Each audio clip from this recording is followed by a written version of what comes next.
Going on, everybody? It's the France, and we're here for a SmackDown review for October the 16th, 2020, the premiere of Season 2 of SmackDown on Fox. I am honestly surprised. I'm going to put it out there. I'm surprised SmackDown has made it a year on Fox. With everything going on with COVID-19, how piss poor SmackDown has been for the majority of their time until a little bit recently. There has been good stuff on SmackDown since, I'd say, SummerSlam.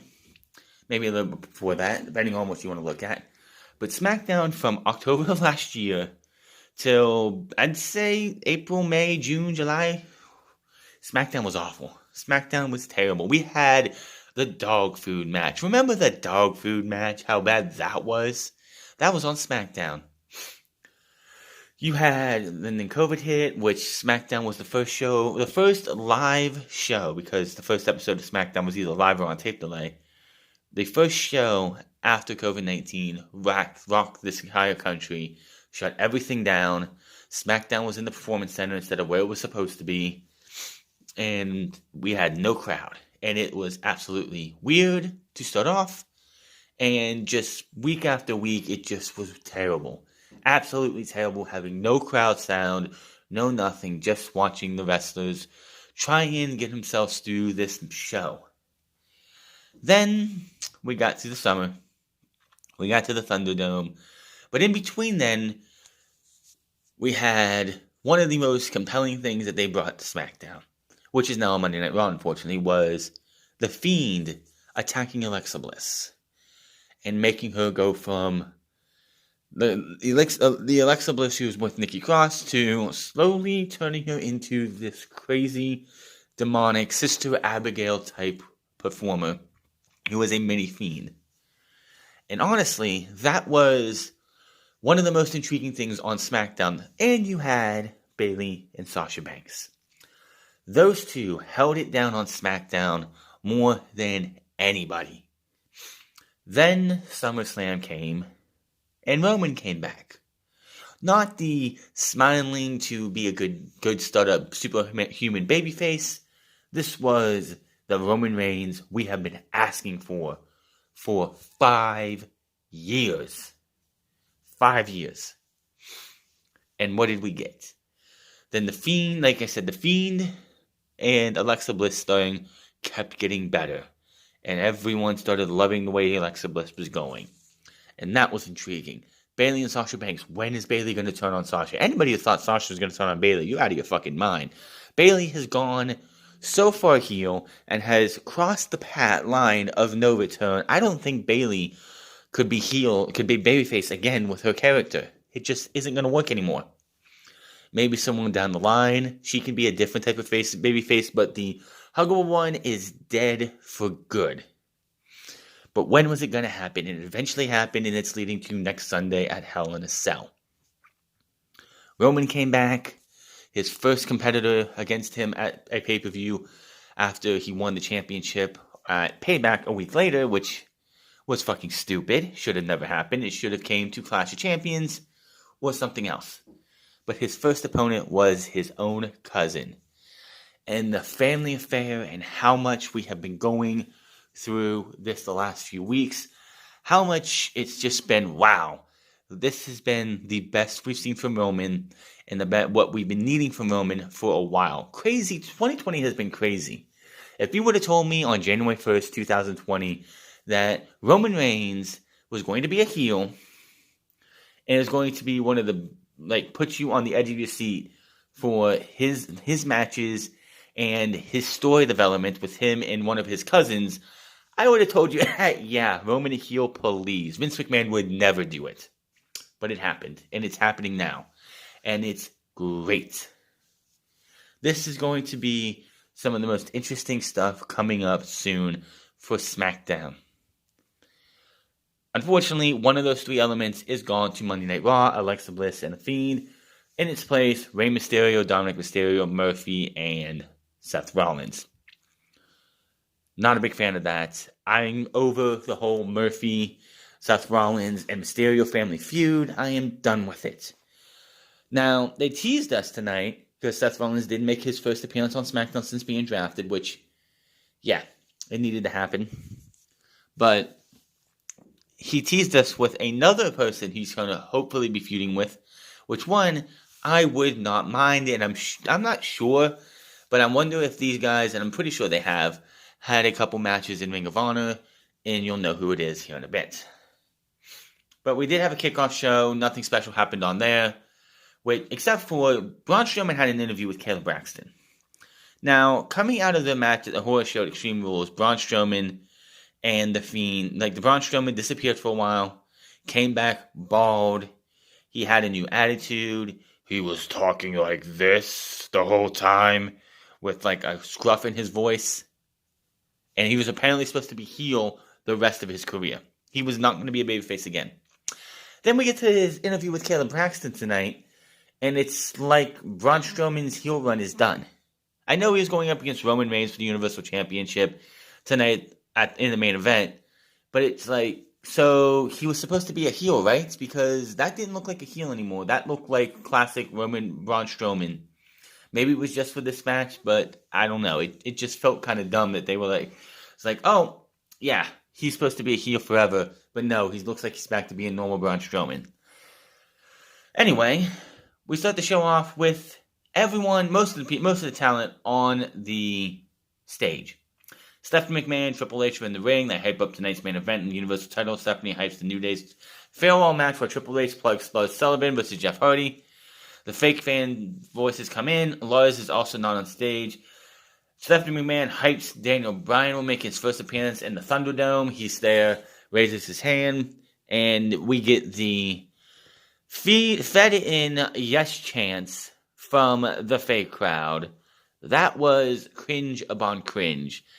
I so want them to get out of the Thunderdome and bring some fans back, because hearing piped in yes chants is never going to be able to sound anywhere close to as good as it does when you have the actual fans there.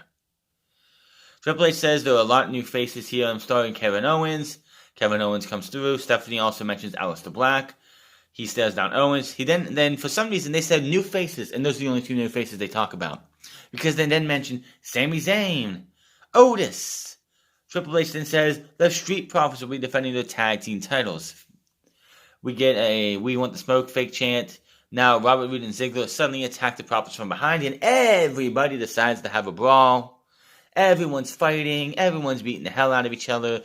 It comes down to Apollo Crews, Chad Gable, and Sami Zayn.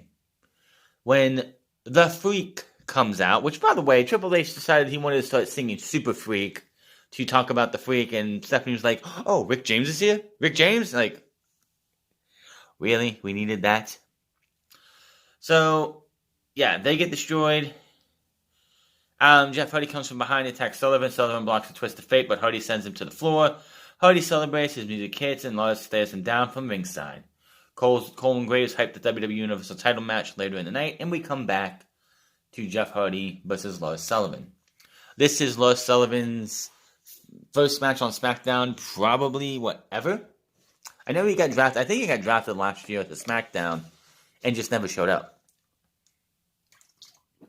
But this is Jeff Hardy's farewell to SmackDown because he's going to Monday Night Raw to continue his feud with AJ Styles. But Jeff Hardy gets they did a theme tonight with the Thunderdome. For every match or segment, it seemed like, hey, look who's in the crowd in the Thunderdome. This time it was Jeff Jarrett. We saw Ric Flair when Daniel Bryan came out for his interview later. We'll talk about that in a bit. His wife and daughter were in the crowd. And then we had Ric Flair, Keith Lee, Mark Henry, Goldberg, Pat Buck, and a bunch of other people were watching the main event. WWE just really wanted to plug legends and celebrities watching in the Thunderdome. I give it all about 1 week before they stopped doing that. So, Jeff Hardy got a lot of offense in on Lars, which I figured, I know you don't want to squash Hardy, that would be stupid. Why would you want to squash Jeff Hardy? He got a lot of offense in. He tries for Twist of Fate a couple times. It gets blocked. He eventually does hit the Twist of Fate. He goes up to the top rope. Lars is getting back on his feet. Jeff Hardy doesn't realize this for some reason. Gets up on the top rope, looks out, and is like, what the hell?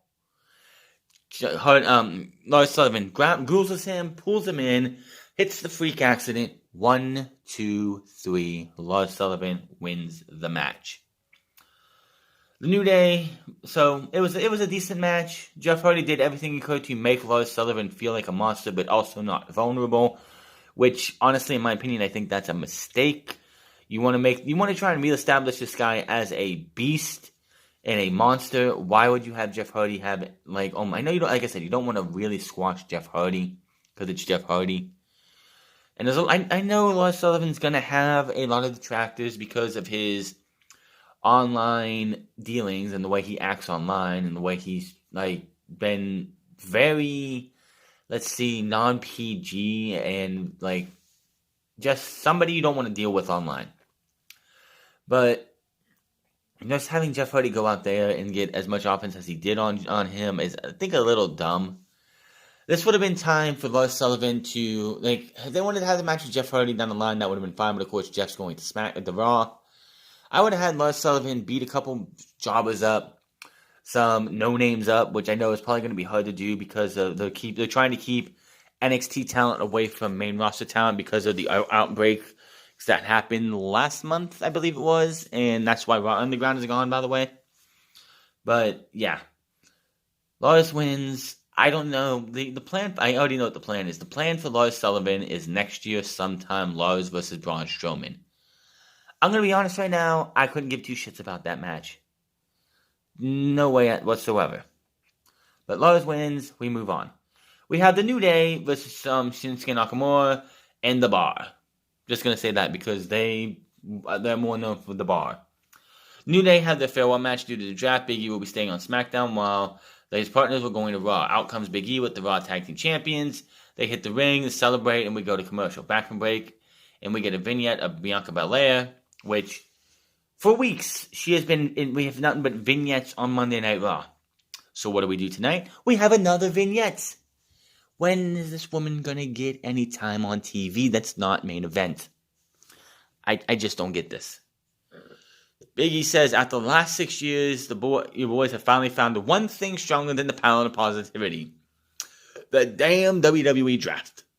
Woods talks about how he and Kofi are going to Raw while Big E is staying on SmackDown, which means for the first time the New Day will be split up. Kofi says they had a week to think about this, and after going through a plethora of emotions, Kofi gets a bit emotional, but says he couldn't help but put a smile on his face. They talked about the fans sharing moments and how many moments they have made in the last 6 years. And honestly, they have. Hell in a Cell, longest reigning tag team champions, feud of the year in 2017 against the Usos, which is something we're not going to see probably ever again.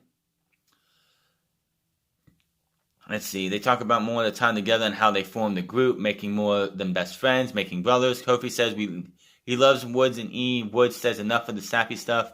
Now, Woods did mention that in his part of the speech is that if it wasn't for these guys taking a chance on him and running with the idea that he came up with that eventually turned into the New Day, Woods would probably not be in WWE anymore. Woods would probably be on the indie scene, or he has a PhD in something else. I can't remember what it is.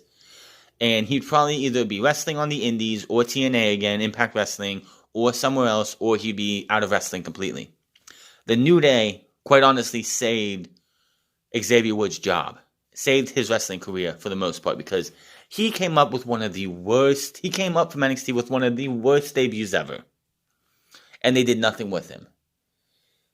Big E was doing nothing. Kofi was doing nothing. Kofi even said that when they came to him about this idea, he wasn't doing anything. He was thinking about actually not doing this anymore, not being a wrestler anymore. The New Day saved these three guys' career. Honestly, I'm just going to put it out there. If the New Day doesn't happen, Big E, Kofi Kingston, and Xavier Woods are probably not in WWE in 2020. They are probably done, future endeavored. Maybe Kofi goes on the rest in the indies for a while. Big E probably stops wrestling. Xavier Woods probably goes on to be take his PhD and get it to go where it's at. Up, down, down doesn't happen. None of the stuff you see on Twitter, Facebook, none of you see on YouTube or Twitch with these guys. You don't see any of that. The New Day pod doesn't happen. None of that. Them getting together changed a lot in WWE. They wouldn't be the longest reigning tag team champions, of course. Kofi Kingston would have never been WWE champion.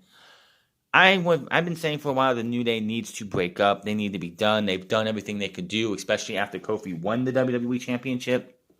But you got to look back and see that a lot of stuff in WWE doesn't happen.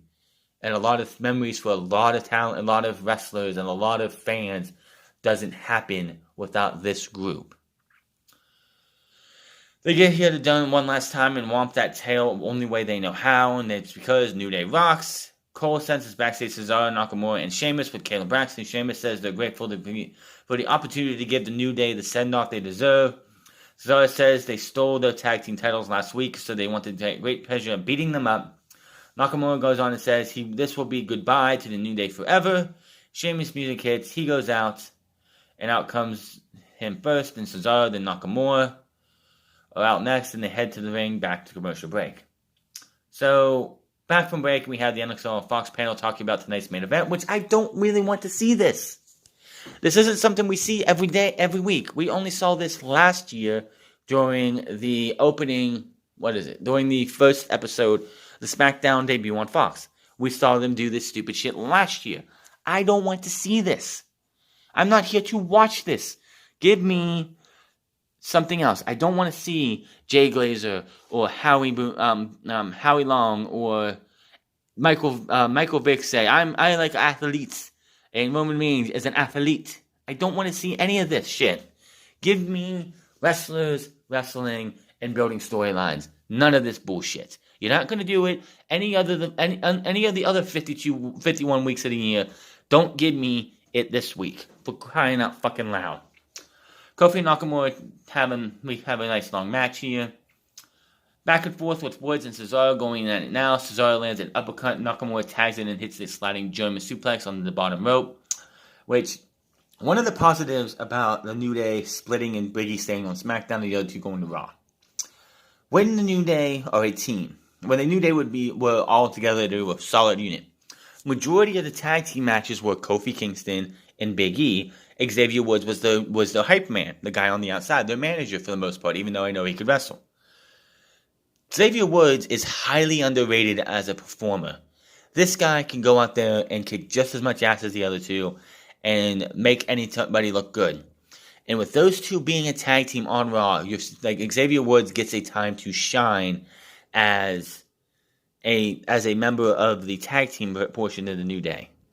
So, definitely a positive is that Xavier Woods won't have to be on the sidelines majority of the time. And yeah, before all this happens, it's the only time we really see Xavier Woods even get the chance to shine is in a six-man tag match, which this is the first time these these men, got to team up since, I think it was September of last year, when on an Australian tour, Xavier Woods blew out his Achilles and was out for as long as he was. Now, in this match, you saw Xavier Woods tagging Big E, and then Big E tagging Xavier Woods, and Big E standing over, I believe it was Cesaro. And Xavier Woods, who blew out his Achilles, decides, I'm going to go under Big E and prop him up on my shoulders, lifting him up with myself, all my muscle and everything, to throw him down onto my opponent. And I'm like, I know you don't lift with your feet and everything, but that's got to put a strain on Xavier Woods' legs and his Achilles that he's just coming back from. Not a smart move. Sheamus and Cesaro hit the double team white noise that they used to do with the bar. Big E breaks up the pin. Big E with the big ending on Cesaro. Nakamura runs in and drops Big E with a kick. Woods with a missile drop kick to Nakamura. Sheamus clotheslines Woods to the floor. Sheamus talks and says that you guys would be nothing without him and Cesaro. You guys wouldn't exist. Xavier Woods hits him in the head, headbutts him. This pisses off Sheamus, who runs into the corner where Kofi Kingston is. Kofi moves. He hits his shoulder. We have a double tag in. Midnight Hour, 1, 2, 3, and of course, the New Day win. The New Day stand together as the music hits. We go to replays. The New Day huddle in the ring. When Cole calls an emotional moment, Big E talks about how they will forever be part of him, and he can't thank them enough. They are his brothers. They all hug before they pose in the middle of the ring. And Big E attacks both men and knocks them out and becomes a heel. I'm just kidding. That would have been, I think, pretty awesome to see Big E just like turn on these guys and become a dastardly heel. But SmackDown is a little heel heavy when you have Roman. Like, if Big E wants to be in championship contendership, Roman's not losing that championship probably for a year. I don't know who they would have beat Roman Reigns, but it's not going to be anybody on the main roster right now. Probably going to be somebody from NXT. Because it ain't going to be Lars Sullivan. It ain't going to be Big E. It sure as hell ain't going to be Corbin. Corbin's going to be down to the bottom of the rung like he should be. But, so yeah. Big E is going to stay on SmackDown. Kofi and Rhodes go to Raw. They have a time to shine as a tag team.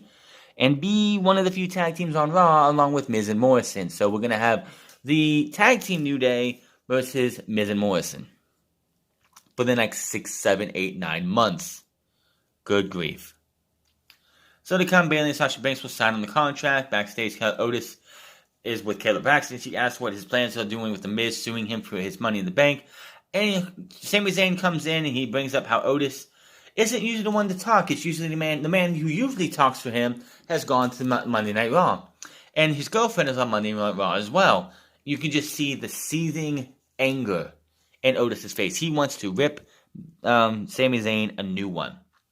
He says Otis will probably lose the lawsuit too. He says there are winners, or clearly there are winners, and then there's guys like Otis. Otis shoves him, and Sammy's just looking on the ground like, what the fuck was that? What the hell? Who's going to do something about this? So, after the whole lawsuit thing's over with, which makes no fucking sense to even carry through now, since Miz and Morrison are on Raw and Otis is on SmackDown, Sami Zayn versus Otis for the Intercontinental title, that looks like the direction they're going with. I could see them having Otis lose the lawsuit or whatever, give Miz or Morrison the Money in the Bank briefcase.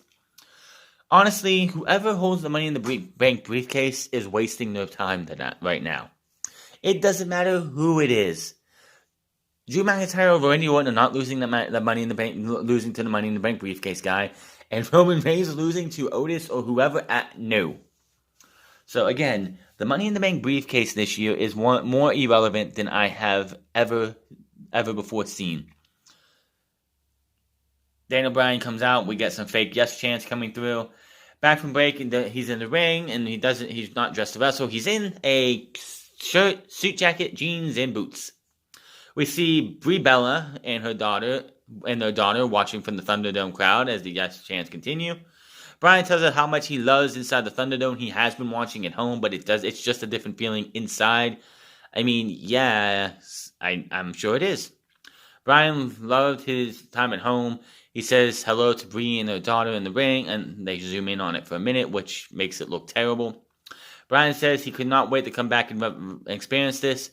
He hypes up tonight's show, and he's excited for some fresh faces on the roster like Bianca Belair, the Riot Squad, who haven't been on the brand since they made their debut. They made their debut on SmackDown at the same time that Absolution, which you remember that tag team of Fire, Nazario, and Paige, made their debut on Raw. And then they were in the next Superstar Shakeup, and they've been on Raw since, except for Liv Morgan, who came to SmackDown last year and wasn't used at all. People are excited to fight like Kevin Owens, Aleister Black, and Apollo Crews. He can't wait for that. He can't wait to fight these men. Out comes Seth Rollins. The pyro hits, and Bryan laughs as Rollins makes his way out with the mic. Rollins says, so good to see Bryan. He spoiled Brie, let Bryan off daddy duty for a night to come to the Thunderdome. Rollins believes Baby Brain might have gotten to him because he named a lot of people, but he forgot to mention the most important draft pick, the man who will lead SmackDown into the future, Seth Rollins. You can come up with any name you want, SmackDown Savior, and some other stuff. He enters the ring and says he has an important question to ask Bryan. Which side of history are you on? You want to be on? Because when it comes to the greater good, either you're with Rollins or you're against him. And I still want to know what this greater good is. I don't know what this greater good is, but it's just... It's like, what's the greater good? I don't get the whole greater good thing. That's something that should have been dropped a while ago. Because when it comes, let's see, Rollins is sure Bryan is smart enough to want to stand next to him and mold the future of the industry to his vision. What is your vision? I don't know. Tell me what your vision is, because you still haven't told us. He says he's all for changing, Bryan said. But to be quite honest, Rollins' vision seems a little short-sighted, self-indulged, self-centered, and just a bit dumb. Rollins says, you don't mean that, Bryan. You don't mean that. He says, oh yeah, I do. It's just a bit dumb. It's just a bit dumb. Rollins says, that's you don't mean that, and punches him with the right hand. Rollins stomps away on Bryan is down now, which, by the way, if you actually pay attention, that as soon as they start fighting, then Bree and Birdie just disappeared. I was like, you should, no, make his kid watch Seth Rollins beat him. It'd be great heel heat. Then, Bryan ducks a clothesline from Rollins and takes him down. He does a couple yes kicks, goes for the roundhouse kick, but Rollins retreats to the floor. And I'm like, at this moment, I'm like, okay, this is good. I would love to see the Daniel Bryan, Seth Rollins feud. I am fine with that. And then you had to ruin it, didn't you, WWE? Seth Rollins is still being haunted and still having to deal with the Mysterio family. WWE put Seth Rollins, Rey Mysterio, Dominic Mysterio, Ed Murphy, and of course Angie and Aaliyah, because they're a package deal, even though they're not official talent, but brought them all to SmackDown to try and boost ratings. You replaced The Fiend and Alexa Bliss. The curiousness and the intrigue of the Alexa Bliss Fiend pairing and everything that they were doing with Seth Rollins, Dominic Mysterio, and the Mysterio family, and Murphy. Are you kidding me? People were excited. People were intrigued. They love Bayley and Sasha Banks. They love the way Roman Reigns is being portrayed right now. A lot of people were getting behind the Alexa Bliss and the Fiend pairing. Everybody's getting tired of the Mysterios versus Rollins and Murphy. It's enough. I don't want to see it. Nobody else wants to see it. When you brought Seth Rollins to SmackDown, you should have kept Rey and Dominic on Raw and started a new feud with somebody else. Because quite honestly, I am sick and tired of seeing this thing. It needs to end. So they come out, they get him back into the ring. Seth Rollins trying to get Bryan to join him. Hey, come on, we got to fight these two off. And Bryan's like, you know what? Nope, I'm out of here. This is all on you. So Murphy comes running down. He gets in between them. And he goes, it looks like he's going to join Seth Rollins. And then he pulls Seth Rollins down, starts beating the hell out of him. Seth tries to get away, but the Mysterios are in the way. And Murphy hits him with a running knee. And he goes and he runs away. So that's obviously probably going to be happening at Hell in a Cell. Which, that would have been fine to keep them, but keep the Mysterios on Raw. You didn't need to bring the Mysterios on Raw. From Raw. Now, like I said, I'm more interested in a Daniel Bryan Seth Rollins feud. We haven't seen that since Team Hell No in the Shield, am I correct? Yeah, because since 2016, Seth has been on Raw. Daniel Bryan, until when he came back 2 years ago, has been on SmackDown. Which, yeah, I would say, yeah. We haven't seen Daniel Bryan versus Seth Rollins in WWE. I didn't watch Tyler Black and Bryan Danielson in Ring of Honor. I don't know if they had a match or two back then. I could be wrong. I think Daniel Bryan was already in WWE by the time Tyler Black came to Ring of Honor. I could be totally wrong. I have to look it up. Can't right now. But, yeah. I would love to see this feud over another Dominic and Seth Rollins feud. Enough of this. This is going to drive people away. They're so fucking worried. Because obviously they know if they don't have people watching SmackDown and the ratings drop too badly, Fox is not going to renew SmackDown. And they're going to have to take SmackDown back to the USA Network. Tail between their legs on that, going, can you please take this back? I don't care how much you give us, but can you please take this back? Because no one else is going to want SmackDown. That's going to happen. So they figure bringing the most tired feud in this company that has been going since after Money in the Bank, that people want to still see this. Give me a fucking break. Alexa Bliss and The Fiend were one of the 3 major points of SmackDown that everybody was getting behind. I could be wrong, but I'm probably not. That was something that everybody was getting behind and everybody wanted to see continue. And now it's on Monday Night Raw. Now, the only reason I can see it going to Monday Night Raw is that, yes, you are limited in what you can do for a character like The Fiend on SmackDown. It's a fact. SmackDown is on Fox, and Fox has limitations that the USA Network does not. USA Network can get away with a lot more than they can on Fox. So, I mean, yeah, we had a little bit of blood last week with the no disqualification, the Falls Count Anywhere match. But yeah, this is definitely something that it's like The Fiend and Alexa Bliss can be a lot more sinister on Raw than they can on SmackDown. I hope so. I hope they don't just fuck it up because that's what WWE tends to do. But it took away something that was very intriguing and just replaced it with something that nobody gives a shit about. Terrible. Just terrible, terrible booking. Like I said, if the Mysterios can go off to do something else, which would be fucking fantastic. Daniel Bryan, Seth Rollins, I'm all for it. Seth Rollins and Murphy, I'm all for it. I don't want to see Seth Rollins versus the Mysterios anymore. Enough of this shit. Money in the Bank was back in what? June?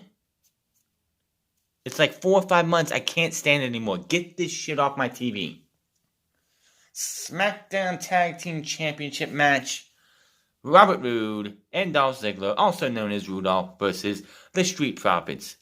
Why are you saying the SmackDown Tag Team Champions as the Street Profits? Well, it's this simple. On Monday Night Raw, SmackDown last week, The New Day, Kofi Kingston and Xavier Woods, were drafted to Raw as the SmackDown Tag Team Champions. Which, everybody should have seen it coming that on SmackDown last week, Bianca Belair got traded to Raw. The SmackDown. So, you knew that Montez Ford was not going to be too far behind. So, yeah, the Street Profits was coming to SmackDown. So, in the dumbest thing I think I could have ever seen, the Street Profits come to SmackDown on Raw. They get drafted to SmackDown. New Day already drafted to Raw, those two. So, what are we going to do to solve this? Because you can't have the Raw Tag Team titles on SmackDown and the SmackDown Tag Team titles on Raw. Let's do a title switch. Let's trade titles. And that's what they did. So the Street Profits come to SmackDown, your new tag team champions, and their long reign, which was the week before Elimination Chamber, where they won those titles in a last chance against Seth Rollins and Murphy. They've held those for that long, and the only way they lose their titles is they exchange them with the New Day. What in the fuck? So, the New Day are not 9, they're not 1, they're not 2, they're not 3, 4, 5, 6, 7, 8, 9-time champions. They're officially 10-time champions, and the Street Profits are 2-time champions. Great. Way to go. So, this match is happening. I don't know why. Rudolph got a tag team title match on Monday and lost. So, we have this match. The only reason I'm saying this match is probably happening is because they pinned the tag team champions, who were the Raw Tag Team Champions, the Street Profits, in a match last week. Not this past Monday, but the week before that. This match doesn't go very long at all. Because Dolph Ziggler and Robert Roode come into the ring. They double team on Dawkins. Ford tries to break it up. Ford lights up both opponents, but they beat him down. The referee calls for the bell, and the Street Profits retain the tag team titles. After the bell, Roode and Ziggler toss Ford to the floor. Then they go for Dawkins, but he fights them off. They go to the upper hand. Hit a big double team spinebuster zigzag, which is going to be the finisher. That is great. Ford goes to the top and hits a double crossbody, which before that, Robert Roode says to Dawkins while he's down after they hit the zigzag spinebuster combo, which is awesome, that we should be the tag team champions. And I'm like, you do realize this was a tag team title match, right? You should be the tag team champions, then why did you let yourself get disqualified?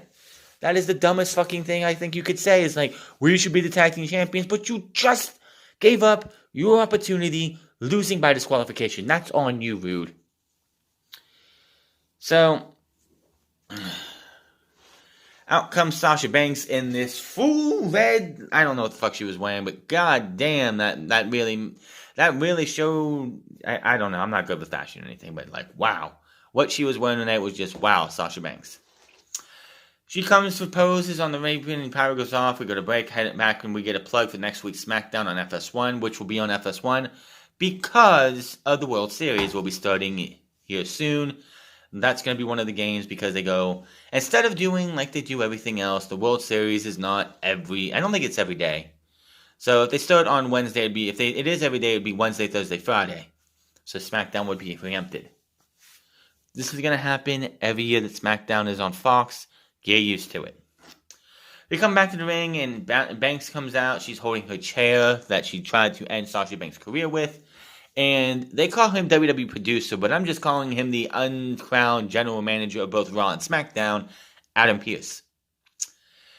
And by the way, Sasha Banks comes out. There's no table or chairs anywhere. We come back from commercial break. The contract table's there, and 2 chairs are there with Adam Pearce standing around. Like, wow, the WWE's people work really fast.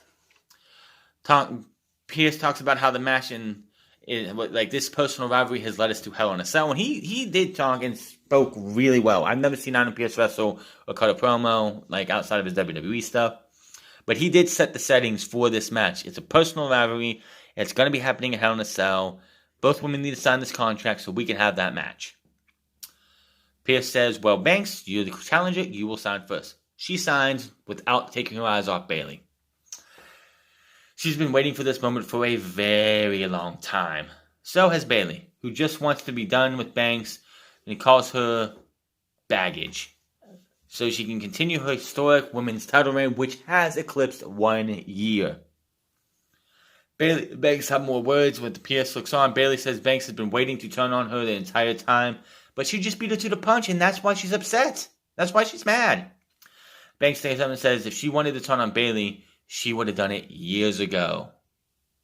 Which, are we talking since 2015 or 16 when Bayley was brought up, which is 4 years ago? Or are we talking in NXT when you guys were beating the hell out of each other? Banks says friends don't turn on each other. Banks recalls how she was the first person to call Bayley when Bayley got left behind in NXT. Which, yes, the 4 horsewomen are Sasha Banks, Bayley, Becky Lynch, and Charlotte. In 2015, right before TakeOver, Bayley was left behind to hold down the NXT Women's Division because the other 3 women were called up to do that awful triple faction warfare between Team Bella, Team Bad, and Team PCB, which was a submission sorority for about 5 seconds. I remember that. Do you? But yeah, Bayley was left behind because here's the thing. If Bayley would have been brought up at the same time as the other 3, the NXT Women's Division would have been non-existent. Plain and simple. There was nobody else at the time to hold that division down. So Bayley got left behind. Bayley was down there till the next year when she was brought up as a mystery partner to Sasha Banks against, I believe it was I don't remember who they're facing at a pay-per-view, but yeah. But who brought her up? Sasha Banks. Who was there when when Bayley won her first Raw Women's Championship? Sasha Banks. And she goes on talking about how she's been Bayley for the entire time and how she helped Bayley the entire time she has been SmackDown Women's Champions, other than, her winning it. But since Sasha Banks was brought to SmackDown, they have been inseparable. They have been friends. They have been running this division. Don't even, you forgot about the tag team titles, Bayley? And Bayley says it would just be the icing on, she says, when I take that title from you in Hell in a Cell, it will just be icing on the cake. Banks shoves the contract over to Bayley, but Bayley stands with the steel chair, backs out of the ring, and says she doesn't have to sign anything. Banks tells her to leave like a coward, but there will be nowhere to run in Hell in a Cell. and says, "You will be signing this contract one way or another." Bayley rants and taunts Banks from the ring while holding up her title and chair. Banks stares down from the ring. She will not be signing the contract this week, but she has to sign it between now and next Sunday. If Bayley's not signing her contract in blood, I don't know what you're doing. Bayley's going to sign the contract in her blood because that's the way this needs to go. That needs to be as personal as it gets. That should be something a heel does, but nah, we'll see what happens. It's going to happen next week. I was thinking that because they gave Roman and Braun Strowman so much time, I figured we would have something to end the show with Banks forcing Bayley to sign the contract in one way or another. We see Braun Strowman backstage warming up, back from break, and we got a shout out from WWE actors, comedians, Ken Jeong and Joel McHale, as well as George Kittle and a bunch of other people. They showed us the stupid thing with not Pat Buck, but Robert Stone, who's supposed to be on the big new kickoff tomorrow, talking to Stone Cold Steve Austin over a phone, or FaceTime, which, yay, don't care.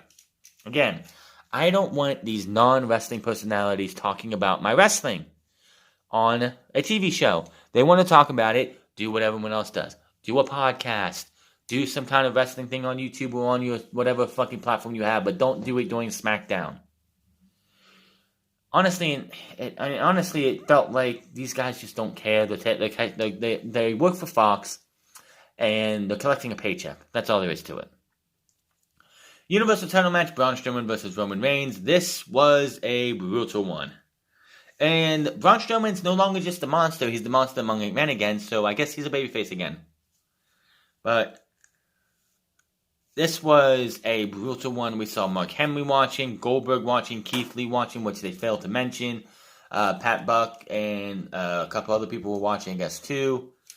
They beat the hell out of each other. Strowman knocks Roman over the barricade early on. He's dominating him for a bit. Roman gets back into it. I guess this thing with Roman Reigns now is going to be people are going to pin Roman. The legs are going to be spread over his arms, so he kicks out, he low blows them. Because he did that in this match as well. Now, one time is incidental. The second time is, this is going to be a running theme now. Which is fine. It's a heel thing for him to do. But it's like, if you don't want to be low-blowed, don't pin Roman Reigns with your legs spread open with his arm underneath where your balls are so he can't hit you with the balls. That's on you. That's your own goddamn fault. So, Roman hits a big spear. Braun still kicks out. Roman is surprised. Roman waits in the corner and charges for another spear, but Strowman counters and goes for a running power slam. Roman slides out and sends him into the corner. Strowman grabs Reigns with a bear hug, but Reigns turns it into a guillotine submission. And they're surprised about this, the announcers. Strowman tries to get him off by ramming him into the turnbuckle. Doesn't work. Reigns pulls him back. He falls down eventually. He fades. He goes out to the mat. Roman keeps hold and locks in the mat for a minute or so. Strowman, they say he taps out, but he passed out. Strowman didn't tap. He was passed out. He got knocked out. Roman wins with the guillotine choke.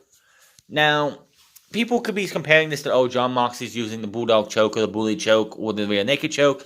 This is why they're doing this. Who knows? Who cares? It was an interesting way. And I think this is the only time Roman Reigns has won a match since he's been on the main roster by submission. I could be wrong, but I'm pretty sure I'm not on this one, that Roman Reigns beat somebody with submission for the first time. After the match, Roman stands tall with the music. He quickly interrupted by the Usos' music. Out comes Jay, serious as can be. He's the jovial, happy-go-lucky Jay is at home right now.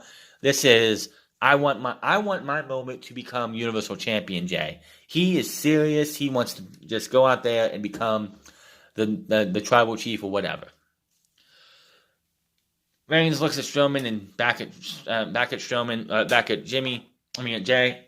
Strowman gets up and Dre delivers another spear to send a message to the Uso. Reigns tells Uso to come down the ring and slowly walks down, not taking his eyes off of Roman.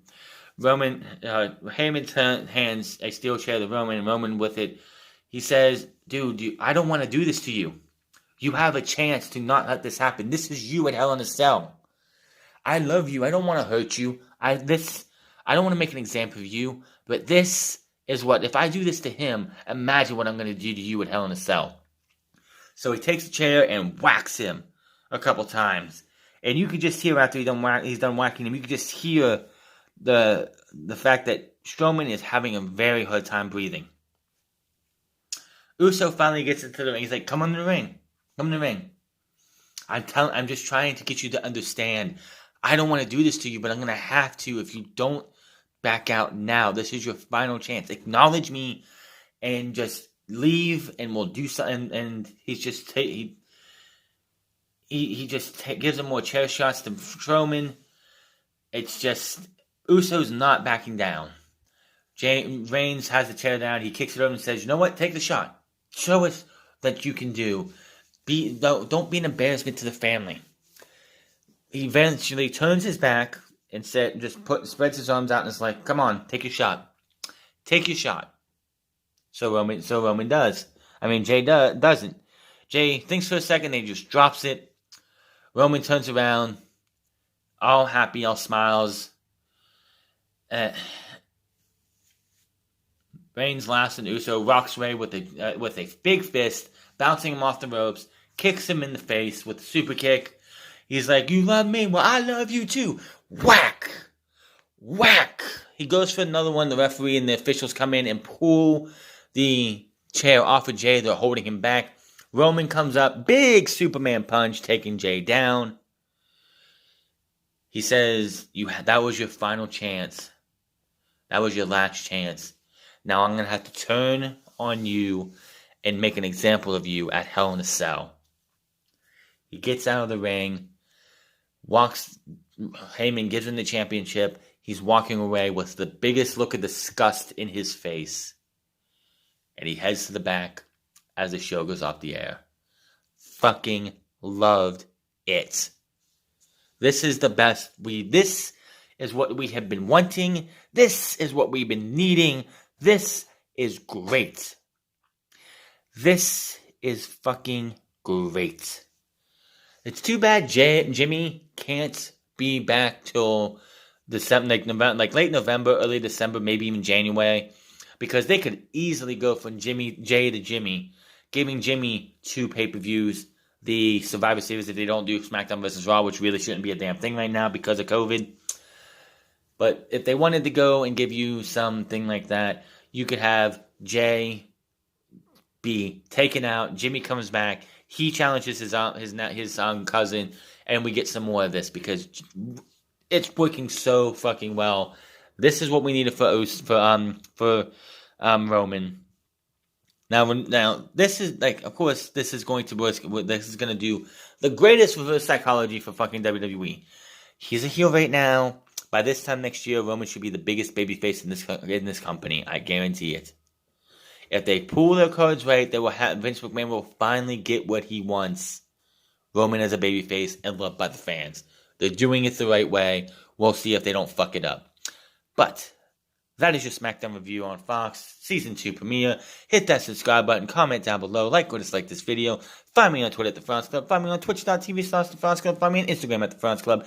And I'll see you guys on Monday for the Season 2 premiere of Raw. Until then, my name is The France, and I'll see you guys later.